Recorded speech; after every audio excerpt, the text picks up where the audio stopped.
are on to episode 7 of season 2, which is entitled 3. Pretty strange title. It's a numerical number. It's not written 3 or anything to try and stretch it out to make it look cool. It's just the number 3. Is this one a big episode in the legacy of the X-Files, Brian? When I speak to other X-Files fans online, Facebook groups, places like that, this seems to be one of the ones that crops up as a stinker. I personally don't share that opinion. I've got a very funny feeling, given our history so far on this show, that you will share that opinion. Primarily because Scully is completely absent from it. And I know that right off the bat, that isn't the way to grab you, particularly as a viewer. So, yeah, you're probably right there. Maybe you're wrong. Okay, Brian, leads into the first scene. Okay, so we open up and some rich corporate douchebag watches as fires burn and rage over Los Angeles. Then some hot woman appears in the shadows. He says he doesn't normally do this, but so that kind of really I don't normally cheat on my wife, but I just couldn't help with you. She takes him to the jacuzzi, bites him, then two dudes dive in with her and they go to town with needles. So I didn't know anything about this episode at all, but when it first started out, what I did notice was that the red wine the guy's drinking spills in his shirt, looks like blood. The fires in the distance look very apocalyptic almost. The woman in the shadows, as soon as she appeared, I was like, that's the warning sign. Usually in these opening scenes you don't know who's going to be in danger here, but straight away I knew the woman was danger for this guy. It's got weird music, and then the sex in the tub is very almost melancholy. It feels very sad. And then she bites them, and then things envelop the guy. And I didn't know these were men straight away. There were shapes, and I was like, is it vampires? Is it werewolves? And then it was like you see the needle, and then I was like, is it supernatural? Is it cult? Yeah. So I didn't know what this was going to be at the start at all. I do have to point out once again as well that we have David Nutter back as director, and I think visually he pulls something off here that's quite measured. Say what you want about this episode. I don't think one of the things that you can say is that it's not visually good to look at. For TV. I think there's some visuals in here that they're actually quite stunning. I think he knows what he's doing behind the camera. Oh, I like this opening. I like this opening very much, and I just didn't know which route it was heading in. Yeah.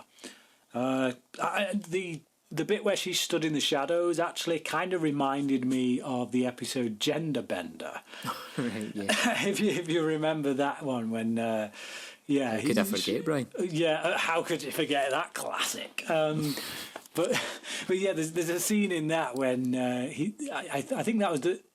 Oh no, because that was in the car. But there was a scene with someone in a bedroom, and then she comes out in the shadows, and then she changes into a man or something. But yeah, that the way that was lit and the way it was framed, this kind of reminded me of that. But like you say, as soon as you see it, you know it can't be good. So from there we have the opening credits, obviously the opening title sequence, and Mulder goes to the X-Files office and unwraps his desk because it's obviously the X-Files been reopened last episode, so he goes back, takes all the plastic off. I don't quite know why his nameplate would still be there though. Surely he would have taken his nameplate to the other office that he was in. That bit didn't kind of make sense to me. But yeah, he puts Scully's X-File away. So yeah, he's back on the X-Files, and the first X-File that he files away is Scully's own case. How does that make you feel? I think that the biggest mystery here, out of everything, is the calendar, Brian. The calendar, which we are not moving by here, scene, not talking about it. The calendar of scantily clad women over tools. I don't know where they got it from, but it is comedic genius from the set design people. And the fact that he takes time to stop and flick through the months that he's missed just to take in these women in all their glory is genius.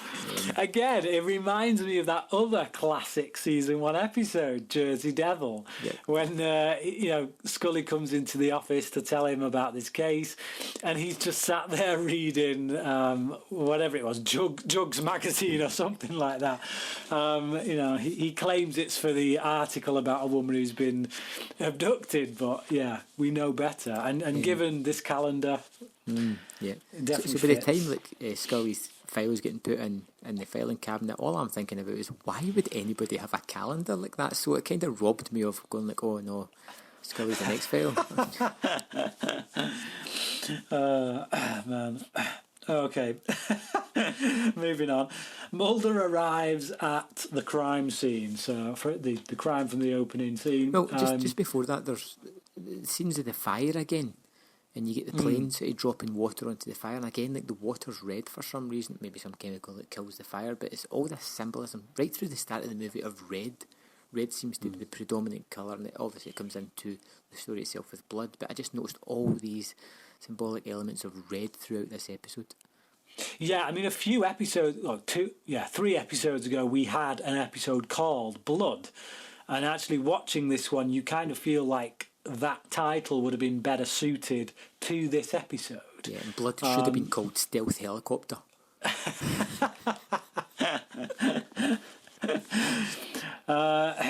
So Mulder arrives at the crime scene, and a cop gets a bit pissy with him, but soon calms down when Mulder shows his knowledge of the killers. Who he's been keeping tabs on, apparently. So he's been looking at other cases, and he calls these guys the unholy trinity. So he recognises that there is most likely 3 people involved, and they kill for blood. They take the blood from the victims, and there's also a lot of biblical connections. So they leave quotes on the wall from the Bible about the Holy Trinity and stuff. So these guys see themselves as the unholy Trinity. They're very warped. Mulder uses the phone book to call up blood banks. Oh, sorry, that's the next scene. Let's anything to say about this? I really like the interplay between the cops. Mulder and the other cop there. I thought it was quite fun, and you're always on tenterhooks because you don't know what's going to happen with these first meetings. Is it going to be a douchebag cop that is going to go all the way through the episode, or is it going to be one that's just hard-assed for like 2 sentences and then just buckles? But these guys seem to have like really nice interplay. I quite liked it as well. And like you said, the things on the wall, the misinterpretations of the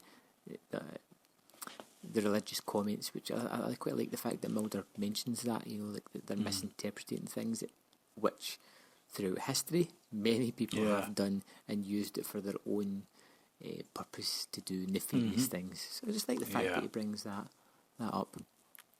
Quite a good scene. I liked that, and I was glad that they gave Mulder that line of dialogue as well, because it's not the text that's evil, it's the people who use it. So Mulder uses the phone book to call up blood banks and ask about recent employees. So obviously he's been tracking these people across country, waiting for when they strike. Because he knows that they go after blood, it makes sense that if they've moved on, this is the next place they've moved on to, then maybe they've got a job in a blood bank somewhere. So he checks the blood banks, and due to something called a W400 form, which I'm not... I think he's just made that up. Right. This is Marty Mulder, isn't it? That's what he calls himself. And it's good old detective work, but he just bamboozles the person. Yeah, I'm calling about a local employee. He needs to fill out a W420/S6 file. And then I'm pretty sure if somebody goes like, with no new employees, he would just be like, click. Yeah. So I think it's just dazzling. That's right. So, but apparently they do have a new employee there called Frank, and he's the night watchman. So yeah. I mean, it is again. It shows Mulder's skill as an investigator. I do like it. Yeah. And Mulder goes to the blood bank, scares the crap out of the handyman, who says that the night watchmen are always breaking the light bulbs, and he's carrying this box of light bulbs. Why he doesn't just kind of come with the one light bulb that he needs to change, but he brings this huge box of light bulbs and drops them all when Mulder scares the crap out of him. And again, the stairwell here is like a very vibrant red light. It's quite spooky and tense down this stairwell. We know we're about to see something. Yeah. I'm not sure what it is. And then it's a guy with a sun-coloured Capri Sun.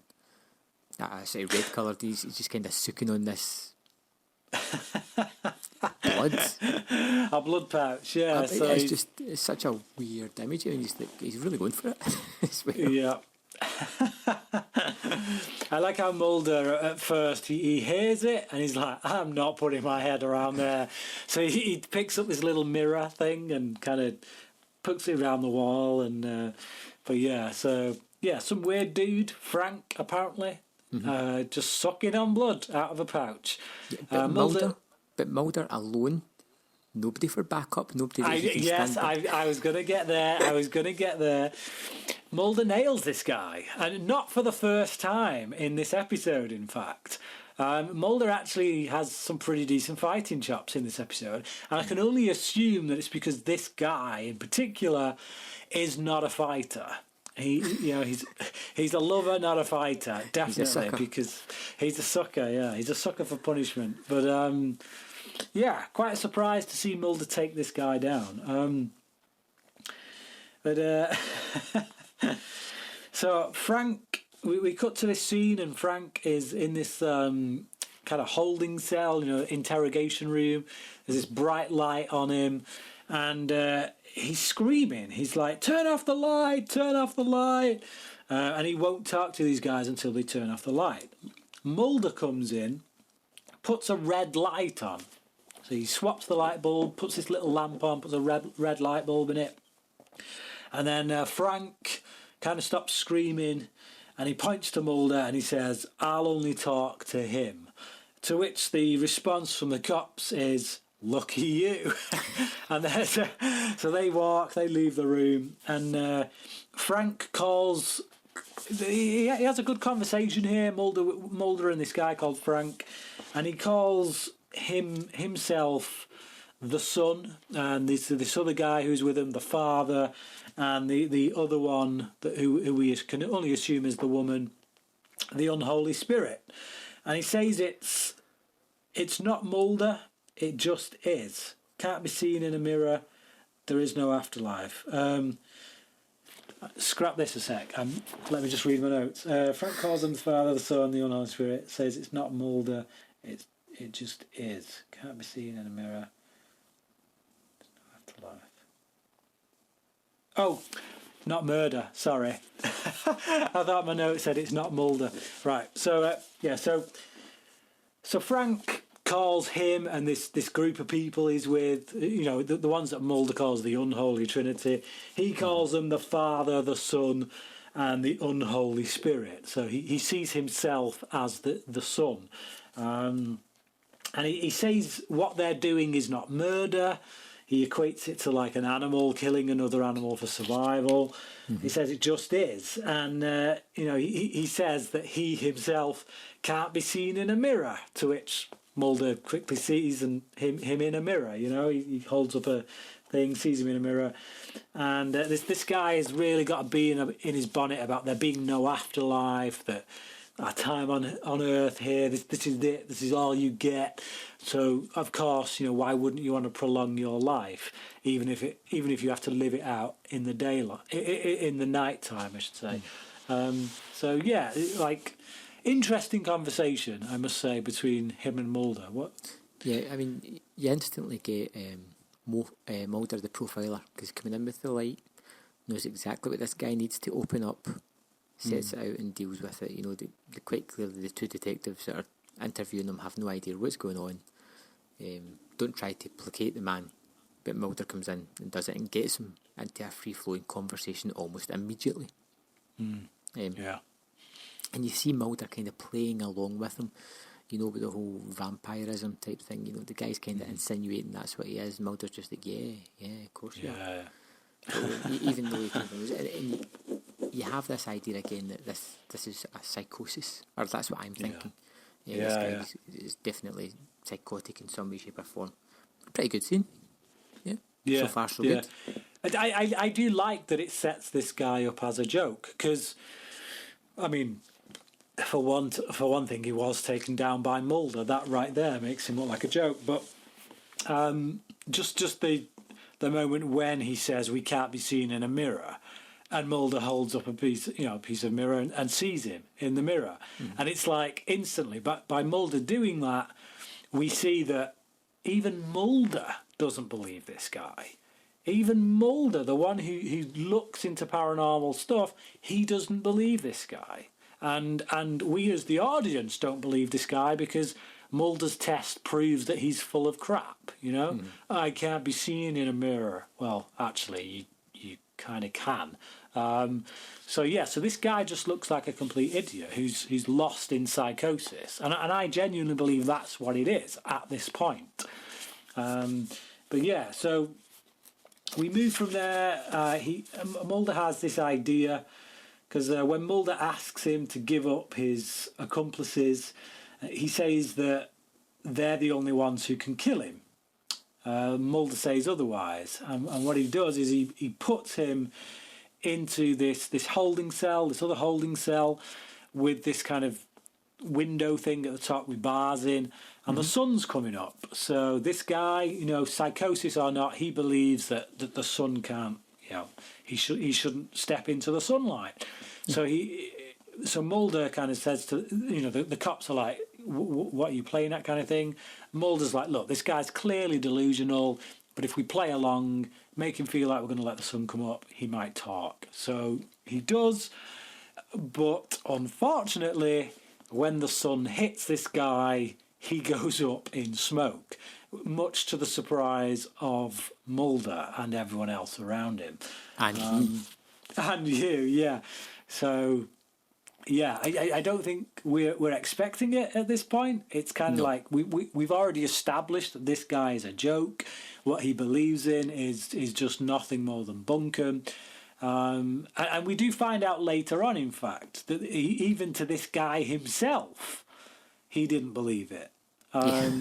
So this for me was one of the best scenes of the episode. I absolutely loved it, because up to the end, I'm fully with Mulder and everybody else. Like, he's not a vampire. He's just a maniac who likes drinking blood. And I knew this scene was like, oh, he's going to buckle at the last minute and start to give all this information. But no, he literally starts to smoulder in the sun, and you're like, what?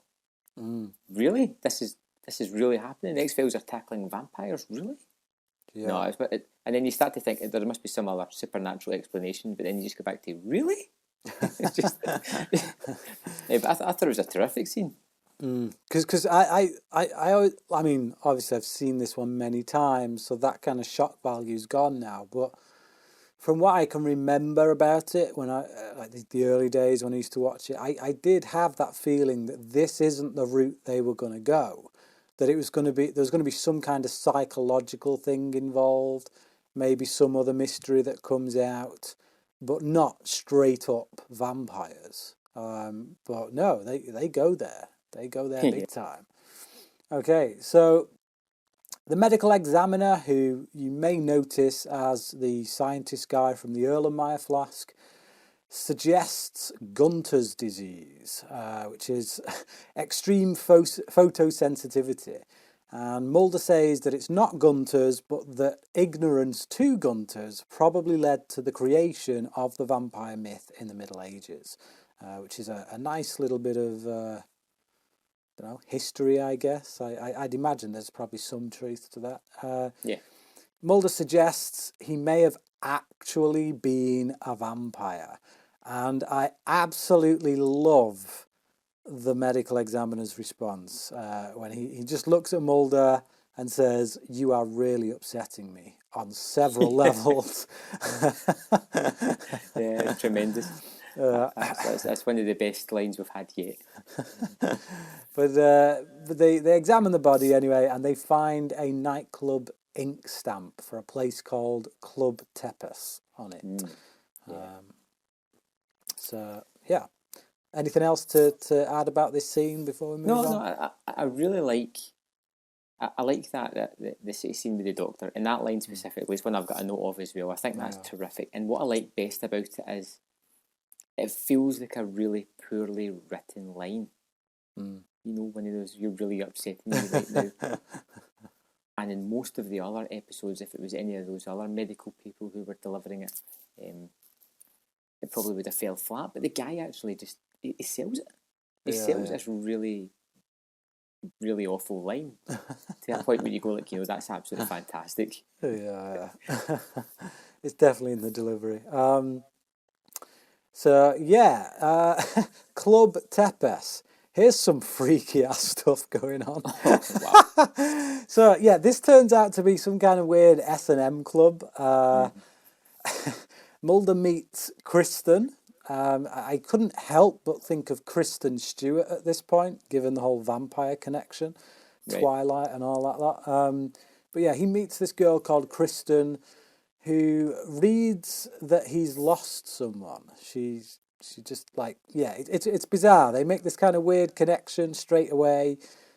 She's a bit of a lost soul. Mulder at this point is a bit of a lost soul because obviously he's processing the loss of Scully at this time, which is one of the reasons I think, well, the reason that he does a few stupid things during this episode. One of them being getting particularly close to this woman, who is, quite frankly, an absolute nut job. A really damaged goods kind of case. But yeah, I like this setting. It's very weird and off-putting, and I like this interplay between the two characters here, Mulder and Kristen. You feel as if they're both acting. You know, you've got Mulder playing a character, you've got her obviously playing a character, but they're giving some of their truths along with this. Fakeness, and then you always have this guy at the bar kind of watching them from across the way as well. Well, the father of the unholy trinity, so to speak. And it just feels uneasy in this whole environment and the whole like scene that's going on here. There was just this creepy feel that I had watching this. I feel like the conversation between Kristen and Mulder is the language that is used is very kind of vague. It's like they want you to kind of read stuff into it, into like how they're feeling and maybe a bit of their backstories and stuff. It's like you kind of get what's going on, but they don't necessarily spell everything out. It's just you get that these two have some kind of connection right off the bat. The only thing that kind of annoys me about this scene is she comes over, she does like a fake sort of like bumping into Mulder, talking to him kind of thing, and gets to know him. They go to a little private booth, and she breaks out the blood thing, and he's just like, whoa, AIDS. Yes, Mulder, I think you need educating, because I'm pretty sure you can't catch AIDS just by swallowing a bit of blood. But just awesome. But the bit that I just think that's funny. But the bit that gets me is she's just like, okay, and instantly walks away and starts kissing some other random person.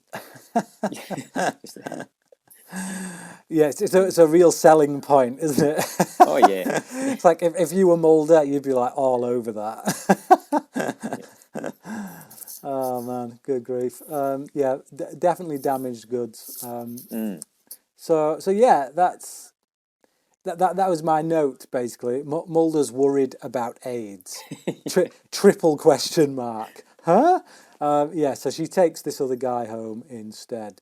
To which Mulder decides the best thing to do is play Peeping Tom. He follows them to this guy's place and gets his ass handed to him. Basically, he makes a bit of a racket, so the guy comes out beats his ass down the stairs. Once again, Mulder getting his ass handed to him, Yeah. which is, as I say, kind of points to just how much of a wimp Frank was for getting his ass handed to him by Mulder early on in the episode. That was something of an anomaly. So the dude nails Mulder, and he ends up getting murdered himself. So he goes back into the house, looking for Kristen, and some woman is there again. Doesn't really look like Kristen, even though she's in shadow. You can kind of tell it's not her. Yeah. And yeah, so he gets jumped by 3 people again. So this presumably they've found someone else to join their little trio of terrors.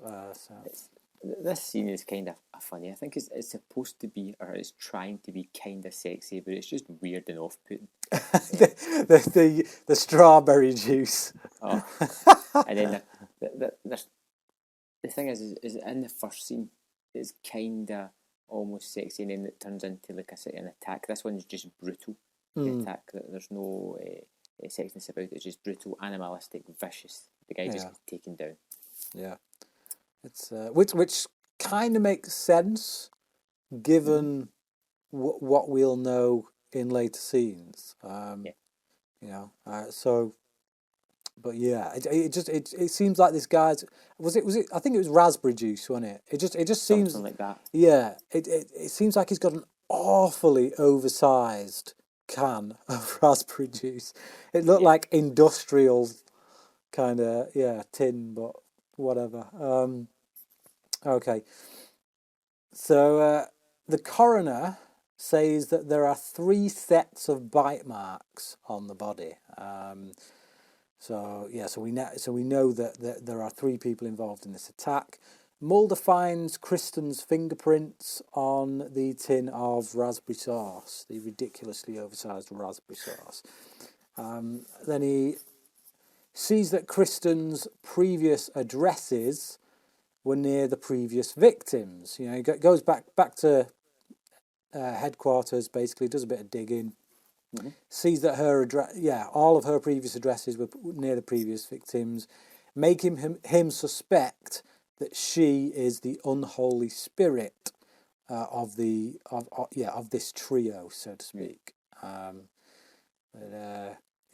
you buying that at all when you first see it? No, not particularly. And this is sort of like the point where I'm starting to get a little bit muddled with who the 3 are, what's the relationship to each other, and I'm not really too sure what exactly was going on. I didn't have a firm grasp of the facts here, so I was kind of like just hanging off for more information. Yeah. And even now, as you're talking about it, it's muddled up for me. Right. Okay. So, all right. So they go to Kristen's house, Mulder with a bunch of other FBI guys, and finding quite a few kind of freaky things in Kristen's apartment.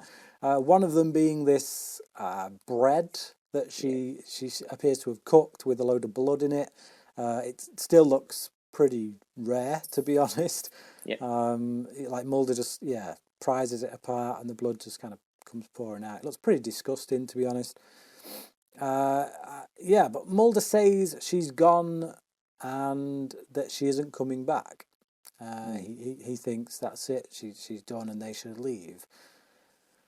We get a brief kind of shot of the fires still burning around them, and then we cut back to Kristen's house, and Mulder's still there. Kristen comes home and finds Mulder there waiting for him.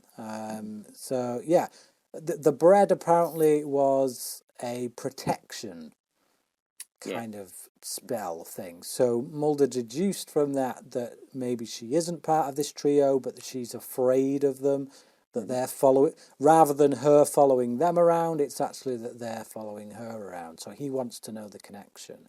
What do you think of this scene then? Again, this scene, I'm still quite curious. It's obvious that Mulder knows that she's not left. It's kind of obvious to us as well. The bread's in the oven type of thing, and our goods, our belongings are still about the house. So he kind of knows that she's going to come back. We know that. It's why does he want everybody else out of there? Why does he want this kind of to make it believe as if she's away? And this is for me. This is the beginning of the end of this episode for me. From now on, I do not enjoy it. I don't like it. Up until now, I've been with this episode. I've actually found it quite. Is it because Mulder and her get together? Possibly, it could just be that I feel that the final third is a little bit melodramatic and trite, and nothing very interesting happens or feels true to the characters. I feel as if Mulder goes a bit off the rails a little bit at this bit. He's not acting his usual self. But do you not think that that's the point though? Because he's like at the moment he's lost, isn't he? Scully's gone. He doesn't know if he's ever going to see her again.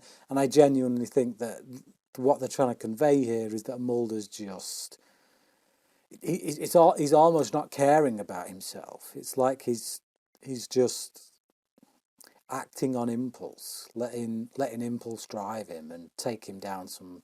I literally feel as if there is zero connection between these two characters. I don't see anything, which is even strange because apparently during this episode the two characters were dating. Yes, I was just going to say I will agree with that. I don't buy for a second there isn't any chemistry between Mulder and Kristen. Mm-hmm. Because I find her far too weird, even for Mulder. You know, I know Mulder's a bit weird; he's a bit off kilter, but I kind of feel like he would be drawn to someone, well, more like Scully. You know, someone who's a bit more centered, a bit more down to earth, a bit more like wits about her. I'm not really buying this relationship. But for me, that it doesn't completely derail the episode in the way that it did for you. I think I said last episode, you know, you wanted a bit of a hint about what this episode was like, and for me, if I come to this not necessarily as a full-blooded, excuse the pun, X-Files episode, but as a almost like a standalone mini vampire movie, I kind of enjoy it more. And because I like vampire movies, I'm kind of into vampire lore and that. Not in a big way, just I enjoy a good vampire movie. And then I do kind of dig some of this stuff. Like I do like the finale in the house. I mean, we'll get to that when we get to that. This section here in Kristen's house, where Mulder and her get it on, I'm not too enamoured with. It must be said. I don't think there's really any chemistry there between them, and I don't buy that Mulder would go there. No, and I feel as if he lets his guard down just a little bit too easily here as well. Yeah. So basically, she's done this protection ritual, and she says that she was beaten by her father. You know, she gives this bit of a sob story kind of thing, lets us know that she's damaged, as if we didn't know that already.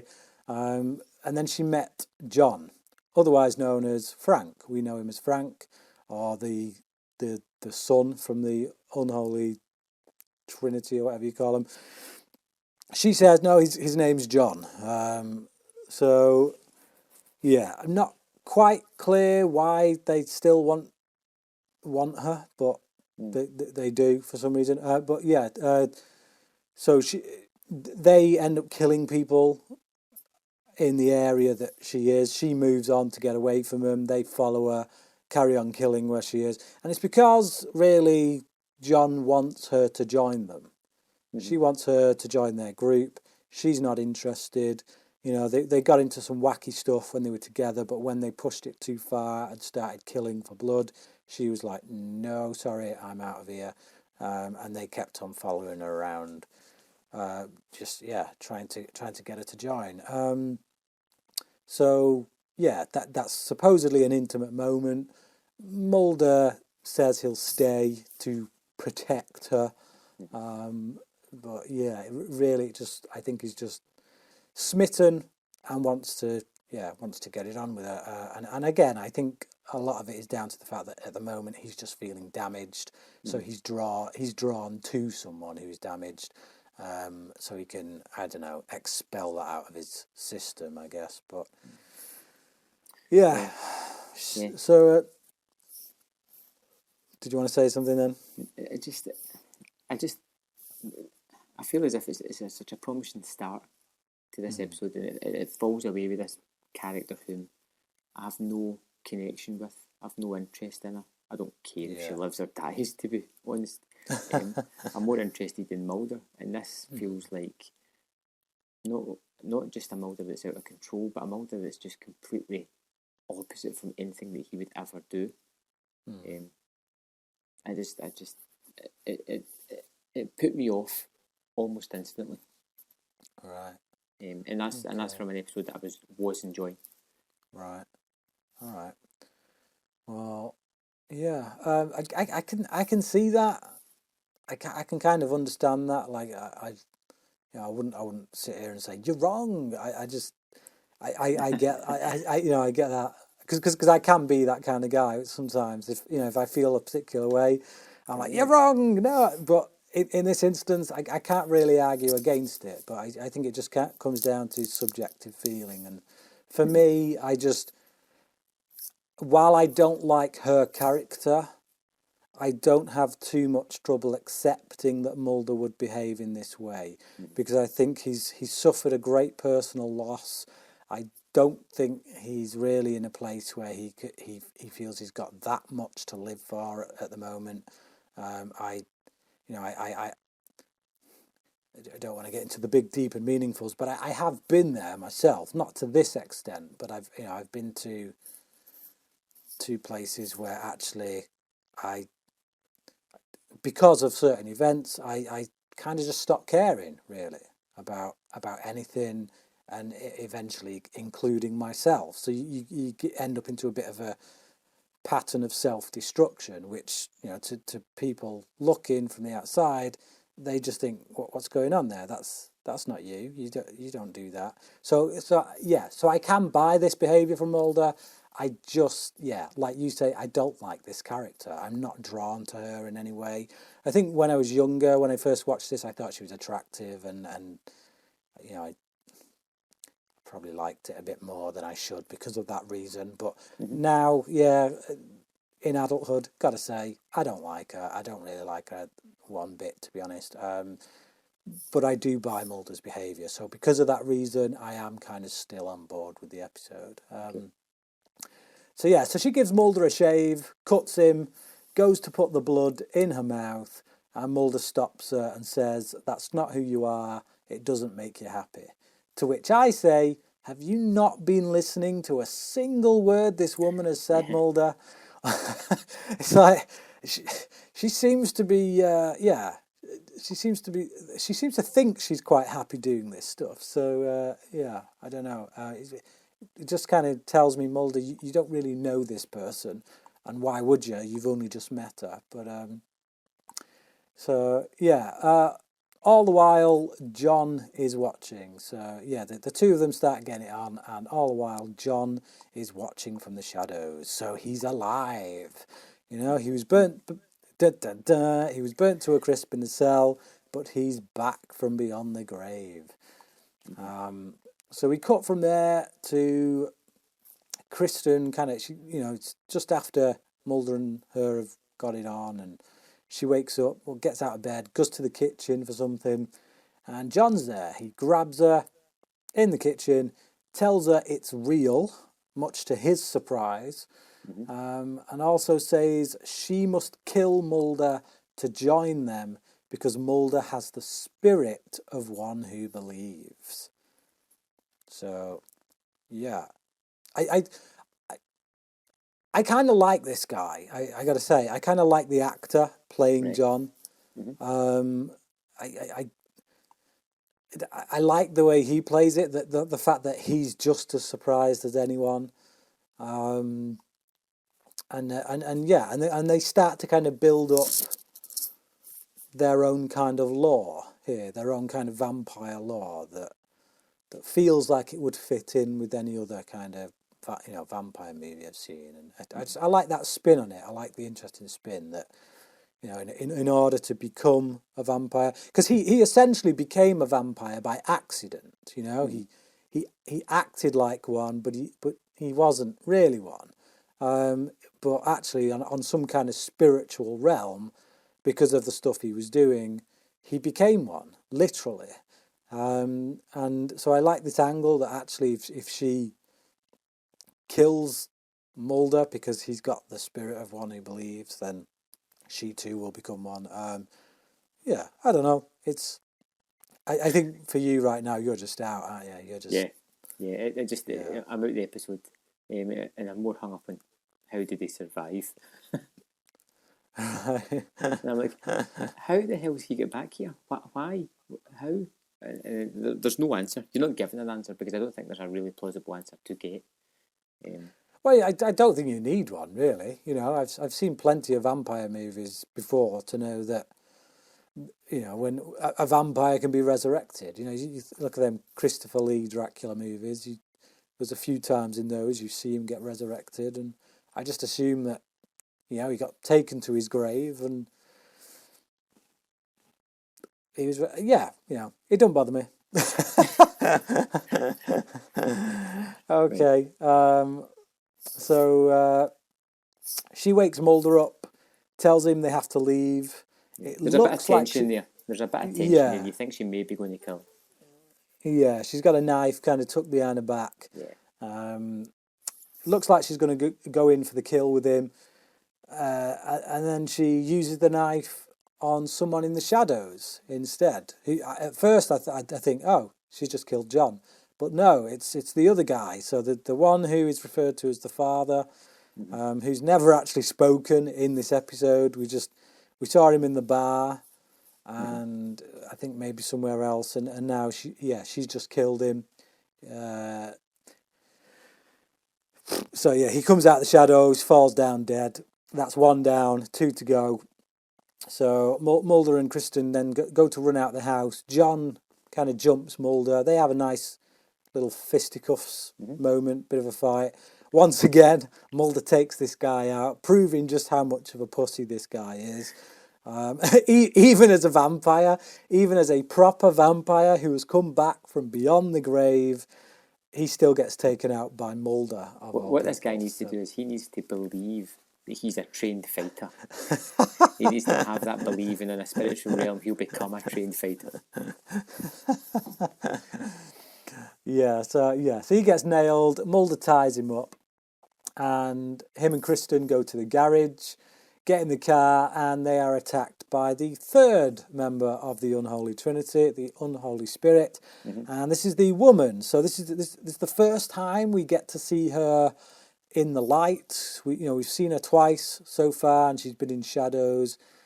She mutters something in some foreign language, which I can only assume is Latin or something like that. I don't know. But hey-ho, there you go. But she gets a nice grisly death scene, I think, which I find quite entertaining. Mulder rams the car into her and she gets spiked. Kristen rams the car. So she's about to bite Mulder. And what is it? She says that she's forgot her keys, apparently. So Mulder goes in to get them for her, and then he hears the car driving away. So he goes after it, finds it parked half a mile away down the road, but she's not there. She's gone back to the house. She's very fast, clearly. Vampire speed, yeah.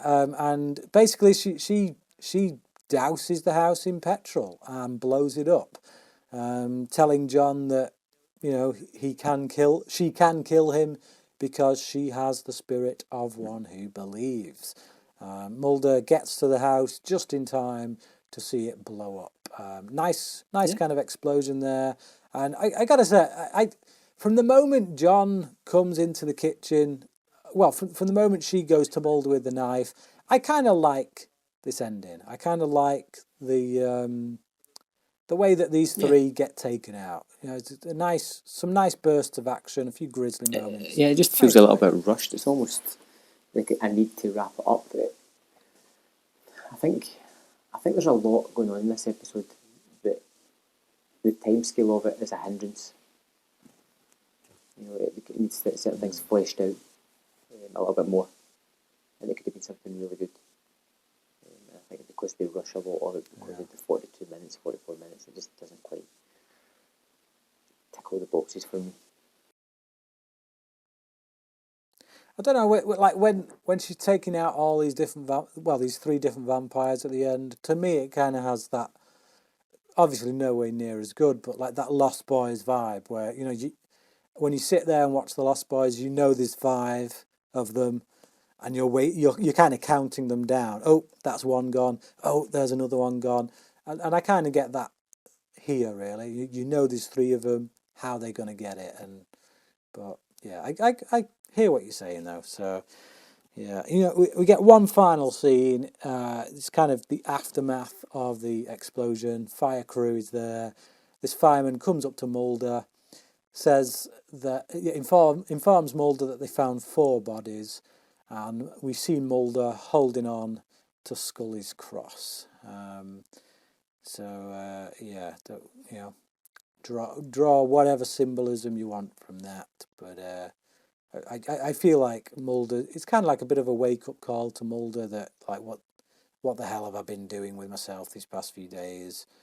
Clearly, it's all about Scully, really. This whole episode, even though Scully's not there, really, when you get to the bottom of it, it's all about her. That's why Mulder is acting completely irrationally, I think. But okay, wrap up. Sure. I'll go first.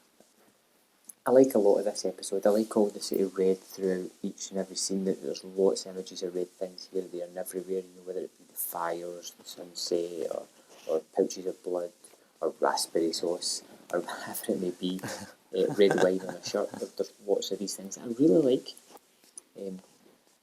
I like the idea of this vampires in a kind of real world. They don't have the supernatural powers that they do have regularly. I like that kind of aspect of it, and I do feel as if it's starting to build a nice real world lore. I don't feel it's expanded enough, and then when Kirsten comes into it, she's like a stake through the heart almost, and just kills the episode for me, because I don't buy that instant relationship, because Mulder spent that time in the bar with her and seen what she's kind of like, and yet I don't see him running straight to her after that and going like, yeah, you'll do for a night. I just, it's you thought, I think, the previous week that I was going to hate this episode, which I didn't. Hate a small portion of it, and I think that's enough to really detract it from it. And because of that, I don't know if it was one I would go back to, but I like the fact that X-Files have tackled a real big myth like vampires, and I'm still up and down on a score, and I think I'm going to give it 3 out of 5. I mean, there's like a 5-7 minute part that I really don't like, but I feel it would be unfair to give it less than that, because I did enjoy other aspects of the episode. Yeah, I hear what you're saying. I think I gave her a bit of a pass in my younger years, but now I like watching this. I don't see the attraction in Kristen at all. But like I say, I kind of understand why Mulder's doing it. And if I take this as like a standalone movie, like a mini vampire movie, I do enjoy it quite a lot.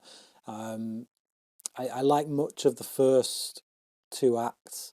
Second half of the second act really dips for me when she comes in, but I do like the finale. It's quite explosive, quite action packed. So yeah, it's a good episode. I think I'd give it 3.5 out of 5. But yeah, it does miss Scully, you know. Because we all miss Scully.